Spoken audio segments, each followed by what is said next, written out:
How to add a follow button on your Facebook profile. In this tutorial, I'll show you how to enable followers and make the follow button appear on your Facebook account. First, open the Facebook app on your iPhone or Android device. Next, tap the menu icon. Then, scroll down and open Settings and Privacy.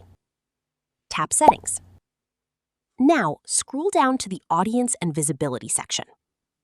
Then, tap Followers and Public Content. Under Who Can Follow Me.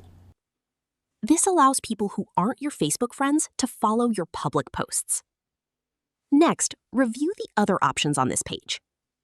For the best visibility, you can set public post comments, public profile info, and public post notifications to public if you're comfortable sharing them.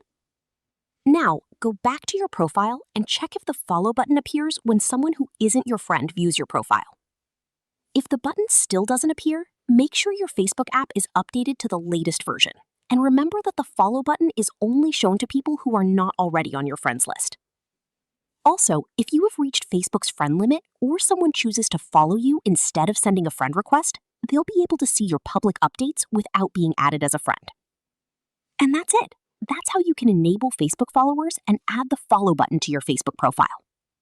If this tutorial helped, don't forget to like the video, subscribe to the channel, and turn on notifications for more Facebook tips, privacy settings, and social media tutorials. Thanks for watching, and I'll see you in the next video.